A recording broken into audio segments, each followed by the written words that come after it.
जोहार साथी। मेरे दिमाग में कोई चीज़ जब एक बार चलने लगता है तो वो मतलब इतना परेशान करता है कि जब तक उसके बारे में थोड़ा बहुत एक मुकम्मल राय बनाकर हम उसको शेयर ना कर दें आप लोगों से, तब तक दिमाग शांत नहीं होता है। तो इधर कुछ दिनों से जब से हमारी सरकार, झारखंड सरकार के मुख्यमंत्री अपने कैबिनेट सहयोगियों कुछ और अफसरों की टीम लेके विदेश गए, स्वीडन गए और कुछ और जगह भी गए। तो तब से वो घूम रहा है। वो जो स्वीडन गए उसका जो खबर जो फाइनली आया है तो उसमें बताया ये गया है, कहा गया है कि वाटर एंड वेस्ट मैनेजमेंट और सस्टेनेबल डेवलपमेंट की तलाश में वो लोग गए थे वहाँ। अब इसका हिंदी अनुवाद अपना कर लीजिए, माने पानी और जो जो कचरा होता है उसका निष्पादन कैसे हो ठीक से, ये उस कला को सीखने और उसको देखने गए थे। और ऐसे सस्टेनेबल डेवलपमेंट जिसको कहते हैं, माने अब उसका तो कहा जाता है, इसका अर्थ सिंपली सतत विकास, लेकिन हम उसको माने ऐसा विकास जो टिकाऊ हो, चले, वो एक अर्थ इसका ये है। तो वो विकास कैसे हो उसके बारे में बहुत डिटेल्स है, बहुत चल रहा है नए तरीके से। और उसमें उसका लक्ष्य क्या है, 17 गोल, और गोल बढ़ा सकते हैं, कुछ घटा सकते हैं आप, कि भूख ना हो, भूख से मौत ना हो, गरीबी ना हो, विषमता ना हो, सबके लिए समान शिक्षा हो, सबके लिए समान स्वास्थ्य हो। इस तरह से गोल हैं उसके 17। अब माना गया है कि विश्व बंधुत्व, यानी पूरी दुनिया मिलजुल कर ही इस लक्ष्य को प्राप्त कर सकती है। तो वो तो बहुत डिटेल्स में है साथी, और उसको बहुत आदर्शवादी बातें हैं उसमें। लेकिन हाँ, अभी की हकीकत क्या है ये समझ लें कि 194 देश या विश्व में जो हैं उसमें हमारी रैंकिंग उसमें है 103, माने 130 तीसरे स्थान में हम लोग हैं, माने 100 पायदान नीचे हैं। उसके हमसे जितने विकसित देश हैं जिससे हम आर्थिक बराबरी का दावा करते हैं, वो तो हमसे ऊपर है ही। और भी ढेरों छोटे छोटे देश, फिनलैंड, डेनमार्क, स्विट्जरलैंड, कनाडा, और इस तरह का ढेरों देश है जो हमसे उस सूची में, उसके रैंकिंग में, मैंने सस्टेनेबल डेवलपमेंट का जो रैंकिंग 2024 में एक बना, तो उसमें हमारा स्थान 130 है। और बहुत सारे देश, ज़्यादातर देश, जबकि हम लोग एक माने विश्व गुरु होने का दावा करते हैं, भूत में भी थे, माने जो समय बीत गया है उसमें भी बुद्ध, महावीर, गांधी का देश। और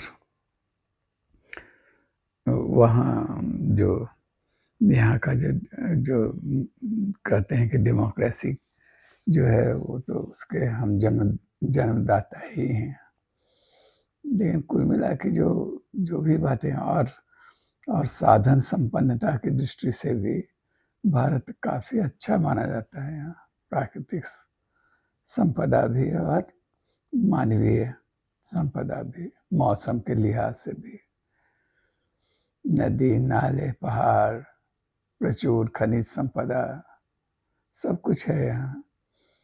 तो भी जो हम लोगों का देश है वो सस्टेनेबल डेवलपमेंट के लिहाज से अभी 130वें स्थान में है। तो ये है, और विकास की जो दशा दिशा है वो स्थिति और बदतर होगी। तो साथी उतना डिटेल्स में नहीं अभी जाके हम जो उसका सीमित अर्थ लगाते हैं सस्टेनेबल डेवलपमेंट का, सतत विकास का, टिकाऊ विकास का, वो उसमें दो चीज है कि पर्यावरण को हानि पहुंचाए बिना और प्राकृतिक पदार्थों और ऊर्जा का उपयोग करते हुए जो हम विकास करते हैं, हम विकास के लिए जिन प्राकृतिक संसाधनों का इस्तेमाल करते हैं उसमें ये सोच भी रहता है कि वर्तमान जो है आबादी, वर्तमान जो जनरेशन है, जो हम लोग हैं, हमारी ज़रूरतें भी पूरी हो और भविष्य के जनरेशन के लिए बचा के रखे भी कुछ हम। तो साथी इस लिहाज से कभी कभी हंसी लगता है कि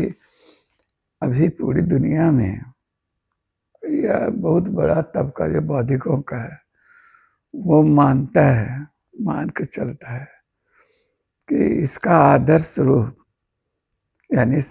बिना प्रकृति को नुकसान किए किसी तरह पहुंचाए एक गुणवत्ता युक्त जीवन पद्धति जो है वो तो उसका आदर्श रूप मॉडल है आदिवासी समाज ही, आदिवासी गांव ही है। तो ये जो स्वीडन जो टीम गई है ना उसको अपने यहाँ के जो आदिवासी इलाके हैं, संताल परगना हो या सिंहभूम हो या हो क्षेत्र हो, जहाँ भी हो, कहीं भी जो ट्राइबल इलाका लेकिन विशुद्ध हो, वहाँ जाकर देखना चाहिए कि गुणवत्ता युक्त जीवन स्तर और बिना प्रकृति को क्षति पहुंचाए कैसे जीवन यापन, कैसी जीवन पद्धति है वहाँ की, उससे बहुत कुछ सीख सकते हैं। कैसे सफाई व्यवस्था है वहाँ की, तो और उसके लिए ये इतना गंभीर और लंबा विषय है कि इसके लिए तो साथी बहुत लंबा डिबेट और ये वो चाहिए बात करने के लिए समय। अभी बस 2-3 चीज कहते हैं, जैसे सफाई की व्यवस्था। सफाई के लिए पूरे हम अपने देश की बात करें तो आदिवासी क्षेत्र के बाहर सफाई यानी अपना नगर गांव साफ रहे, इसके लिए बजाबते हमारा समाज था, गैर आदिवासी समाज है, उसने एक वर्ण व्यवस्था ही ऐसी बना डाली जिसमें एक कुछ जातीय समुदायों का सृजन ही ऐसा किया जिनका जो सफाई का काम करेंगे, उन्हीं की बदौलत नगर चमकेगा और गांव मोहल्ले और ये वो साफ होंगे। पुरातन काल से जिसको हम लोग कहते हैं कि वो जो दलित हैं उनके जिम्मे है ये सफाई व्यवस्था। उसमें भी दलितों में भी कुछ निकृष्ट और भी जातियां बना दी गई हैं इस काम से इसके लिए। अब उस लिहाज से आप कल्पना कीजिए एक ऐसे समाज की, सीधी सी है कि वो आप आदिवासी समाज की हम बात करेंगे, वहाँ जाके गांव में देखिए ना, नागर सभ्यता तो वैसा डेवलप नहीं हुआ लेकिन विकसित जो गांव थे अभी भी हैं बहुत कुछ। तो हम लोग विकास के चकाचौंध में है, विकास का जो चल रहा है दौर, जो तरीका है जो उसका, उससे नष्ट कर रहे हैं। लेकिन तो भी अपने ग्रामीण इलाकों में, ट्राइबल इलाके के गाँव को जाके देख आइए, कैसे वहाँ सफाई है, सुव्यवस्था है, और इसके लिए क्या कोई समुदाय विशेष या मनुष्यों के एक अलग जमात पैदा की गई क्या? तो इससे बड़ा क्या उदाहरण हो सकता है कि आपको सीखने के लिए यहाँ बहुत कुछ है कि बिना सफाई कर्मी के अपना गांव मोहल्ला, अपना परिवेश साफ रहे, क्योंकि वो सामूहिक जिम्मेवारी है गांव की, वहाँ के रहने वाले लोगों की। लोग अपना घर साफ करेंगे, अपना आंगन साफ करेंगे, आंगन द्वार साफ करेंगे, अपना मोहल्ला साफ रखेंगे, तो ज़रूरत क्या है? और उसमें हर आदमी का, हर परिवार का की भूमिका होती है। ये कंसेप्ट ही नहीं है कि इसके लिए एक हम भाड़े के लोगों को रखेंगे, एक नगर निगम की स्थापना करेंगे और वो जाके गांव, वो हमारे गांव को साफ करेगा। उसके उस तो ये इसका मतलब कि वो आदर्श रूप है और उसको आप उसको भी हम लोग अपने अपने पूरे सिस्टम में लागू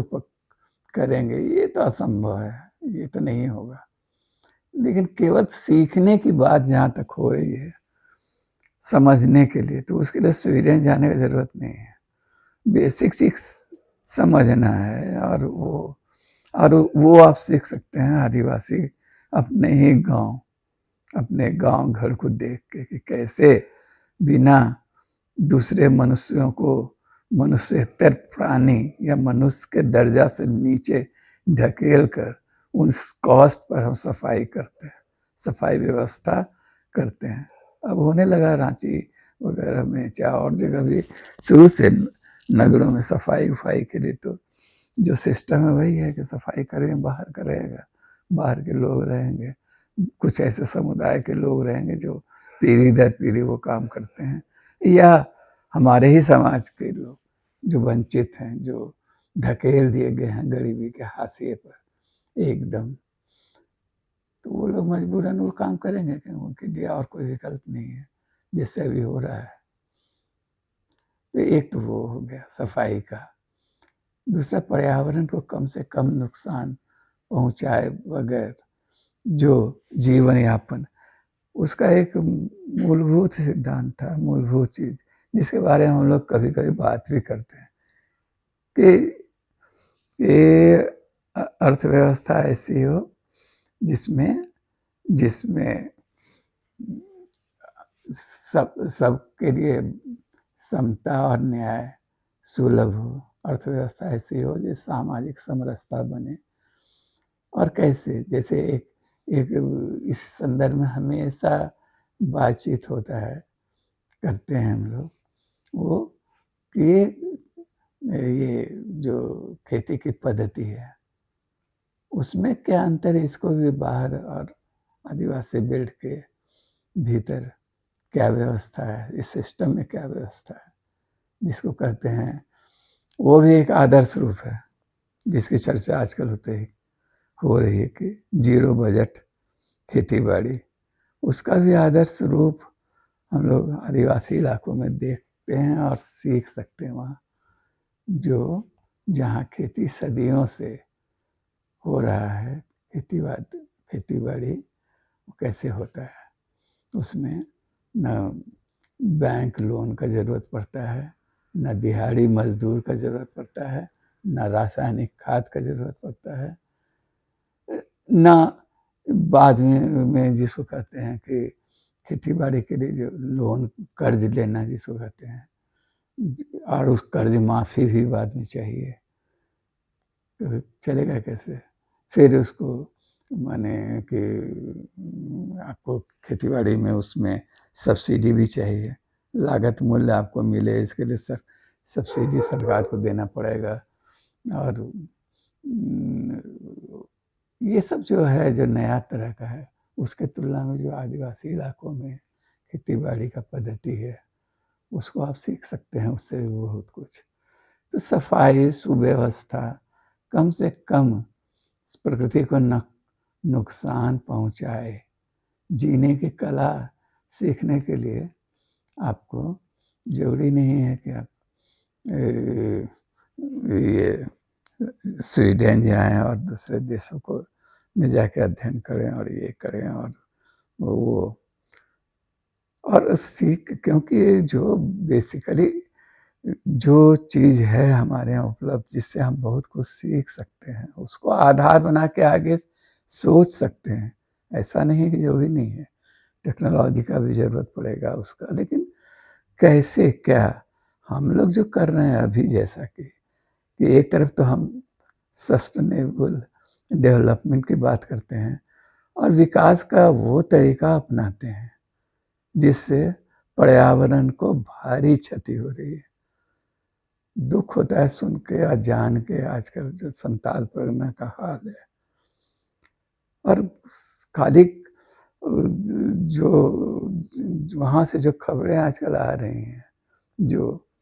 भाजपा दुष्प्रचार ही कर रही है सही, लेकिन हाँ, वहाँ के जो संथाल परगना का जो इलाका था, जो वहाँ जिस तरह से पहाड़ और कट रहे हैं, जिस तरह से वहाँ विकास के नाम पर जिस तरह से खदान माइनिंग हो रहा है, बालू की लूट हो रही है, नदियों के को माने एकदम हर चीज़ माने अजीब होता जा रहा है उस इलाके में। और मज़ेदार बात है कि वो इलाका ही ऐसा इलाका है जो जो अब हुआ सरकार के शक्ति का केंद्र है, राजनीतिक शक्ति का केंद्र है। अब उस इलाके में जो भयानक लूट मची है, जिस तरह से चल रहा है, पर्यावरण का विनाश चल रहा है, उसके लिए तरह-तरह की बातें तो आप कहीं भी चले जाइए ना, आप झारखंड के इलाके में जहाँ भी, जिस इलाके में भी आज से कुछ बरस पहले तक जो इलाका था, जैसा था वैसा अब नहीं दिख रहा है। हर जगह पर्यावरण का संकट पैदा हो रहा है। आप सिंघभू में चले जाइए, तो वहाँ तो एक प्रदूषण का एक बहुत बड़ा केंद्र, यूरेनियम का खदान होना, यूरेनियम वहाँ पर कारखाना लगना है, यूरेनियम कारखाना, उसका निकला हुआ जो कचरा किस तरह जाके पूरे आसपास के इलाकों को प्रदूषित कर रहा है, जाके घूम के देख के आइए आप। वहाँ कोई ध्यान ही नहीं देता है, कोई किसी को ज़रूरत ही नहीं है। क्या है, रांची में बैठे हैं,